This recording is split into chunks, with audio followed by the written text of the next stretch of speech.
San Diego Comic-Con has come and went. We have a lot of interesting things to talk about, but let's focus on Udon's panel. Udon's Mega Man announcements. And there were a lot, and there's one that is very particular for us. We'll get it out of the way. We'll get it out of the way. All right, guys. All right. I'm admitting it publicly on camera because something happened. Always bet on nothing. Something happened. All right, Alberto. You get one. Yeah, Congrats. This is my one, finally. I finally win for once. Welcome back, Archie Mega Man. Something I never thought would actually happen, happened. Udon has managed to somehow, by God's grace itself, revive Archie Mega Man from the depths. In reality, this is a way more realistic thing than a lot of people could probably assume. Because Archie as a company, really all they do nowadays is just the Archie comics. They don't do anything else, I'm pretty sure. All of their secondary licensing stuff is done. They don't care about any of it. They only focus on Archie as a character and nothing else. So because of that, it means that something like Mega Man never was off the table, but it would require a certain level of commitment from an outside company to grab that license and to be able to work with Archie at the very least to grab all of the reprint license stuff, print it all, get it out in the public, and so on. So it's being called Mega Man Adventures, much like the reprints are. What they're going to be doing is that you have the Udon license numbering on top. So the first issue is going to be a preview issue 0, and then the Archie numbering is going to be on the side spine. So issue 0 on up here, and then on the spine is Mega Man Adventures Chapter 56. And this preview story is going to be launching the Mega Man 4 adaptation. And of course, Ian Flynn is coming to return it, as he should. What's really interesting, especially with all this in consideration, is that Flynn is now writing 2 Mega Man comics? He's writing X? No, is he writing X? No, it's Daniel Arnott, I believe his name is X. The thing that I think is going to be interesting then is, are the two going to be in collaboration and talks in order to try and eventually lead the classic era into the X stuff? Especially considering that, like, we know that Ian's plans for Mega Man at one point were basically going to be like, we only saw glimpses of it and ideas, right? But we have a pretty good base to work with for Archie Mega Man. Especially like considering what the first 55 issues showed. So I'm really curious what he's going to be doing with Mega Man 4, 5, and 6. I don't know how they're going to do all of these other adaptations though. There's got to be a cutoff point so that they can eventually transition into X, right? Because I don't think Ian wants to be trapped to classic forever, you know? Right, and I mean, look, you can do this sort of thing for the foreseeable future of like game adaptations leading into, narrative bridges in between, much like how Archie was. And I can imagine that's going to be the format moving forward.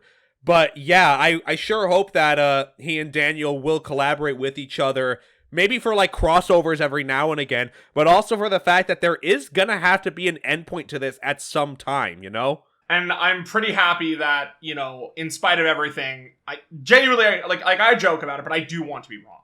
I do want to be wrong, and I do want to see stuff that I personally like come back. And this was a very, very, very, very cool scenario where this is something where all the parties agreed, everyone lined up, everyone was okay with it. All but one party. Wow. Hold on, we're talking about Archie Mega Man. Now, those among you are probably wondering, all right, well, that's awesome.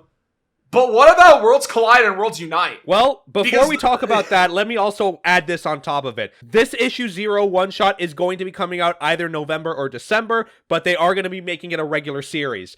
Now, they also are still doing the reprints from Archie, those Mega Man Adventures tomes. The first one came out just a couple weeks ago. Amazon kind of fucked me and I haven't gotten my copy yet, assholes. I should be getting it this week, I hope. But it still is going to be, collections of the old Mega Man, Archie Mega Man reprints, plus a new story that Ian worked on, and that's going to be the case across all the volumes. They said in this panel that it'll be 4 volumes worth of re-releases, and they want to release volumes 3 and 4 at the same time, in time for this issue 0 one-shot. So basically, 4 omnibuses that are filled with everything you need in order to get ready for the continuation. Yes. Now, let's talk about the Sonic-sized elephant in the room, guys. Address me! Sega! Anyway, what's happening here? Of course, Archie Mega Man and Archie Sonic crossed over twice, and they have said before in the past, Udon did, that they're obviously not going to be able to include it. However, they have said at this panel now that in order to have this agreement, the ability to include the crossovers as part of the re-release, they need agreement from 5 companies. Yes, yes, yes, yes, no. Alright, so let's count them out, right? Company number 1, Udon. They're probably completely fine with it. They know it's free money. Company number 2, Archie, the sole holders of Mega Man. Or Archie Mega Man, right? And we're the guys who published this crossover. Company number 3, Capcom. Obviously holders of the Mega Man license. They're completely fine with it. They liked working with Archie. They liked working with Sega. They probably had a great working relationship during that time period. 4th is IDW. Why IDW? Well, they are the current holders of the Sonic license in comics. If Sonic needs to make an appearance outside of IDW, there has to be some sort of level of sponsored buy-in from that company. And finally, the 5th and final proponent is, of course, Sega. Now, who do you think said no? Yeah. Can you take a fucking guess? Anyways, I mean, look, let's have like a non-bit discussion for a second, okay? No bits, no laughs, no yucks. Let's talk about this seriously. Trying my hardest not to just break into Sega slander. Why would they say no? Well, it's pretty fucking obvious at this point that they want to move on from everything Archie. They have talked about it. Anytime anyone brings up anything about Archie in any capacity whatsoever, immediate shutdown. We are working with IDW as our core publisher. We do not want to talk about the past anymore. Essentially, it's the same answer every single time. That also includes Archie Mega Man and Archie Sonic crossing over. They don't want reference to it. They think that referencing it is not... They think any sort of reference means that they have inadvertently referenced Archie, and therefore they can invoke the dark tomes that spring open and bring forth Ken Penders back into the world. But we both know that that's delusion, right? What is the actual reasoning behind this? Genuinely, if you want my answer, it's cowardice. And it's the continual problem that Sonic as a whole is having, where Sega is so micromanagey right now about the brand and what comes out of the brand and how people have to interpret Sonic, that it's really bad and detrimental when they won't agree to basic stuff like this. Guys, the crossover is harmless. The Freedom Fighters are not in any of the Archie comics or any of the crossover content. Worlds collide, no. Worlds unite, yes. That makes it complicated, right? Right. See, look, Worlds Collide. If they just said yes to Worlds Collide, that would make sense if the Freedom Fighters were the problem here. But since they're saying no outright, that's where things become interesting, because now they're just excising all of this completely. And again, like you said, every time whenever somebody asks anyone within Sega about Archie or potentially reviving it or whatever, just immediate shutdown. They don't answer the question. What pissed me off in particular was when somebody directly asked Izuka about the Freedom Fighters and about Archie Sonic, and again was also shut down by the Sega handlers, and they didn't even allow him to answer the question. I would love to know his thoughts about these characters and what his perspective on is nowadays, because there have been little hints and pieces over the years that he was not particularly fond of Archie Sonic and how the character was presented through those comics, sure, but I would love to see his thoughts on the external characters like the Freedom Fighters. And I'm sure, look, the guy definitely pays attention to what's going on to talk online as well, because someone did also ask if it was possible for the Deke characters, like as a whole, to be in Crossworlds, and he basically gave the non-answer of like, oh, if it feels right, we'll include it, which, again, it's a non-answer, but like, it's the only reference we've had to this for years in any capacity. But again, it's all just stems from the fact that for whatever reason, and we can sit here and guess every single reason we can, that Sega just wants nothing to do with this part of the Sonic series as a whole. But again, it's the problem of the more you ignore the elephant in the room, the larger it gets. And you keep trying to ignore it as you keep trying to ignore your past. This is the contradiction, right? It's the contradiction of Sega wants people to remember, but they don't want people to remember. They want people to only remember in theory. They don't want them to remember everything. And that's the real problem with Sonic right now. We talked about it in our finale when we were talking about like Sonic X and stuff like that and our opinions on things.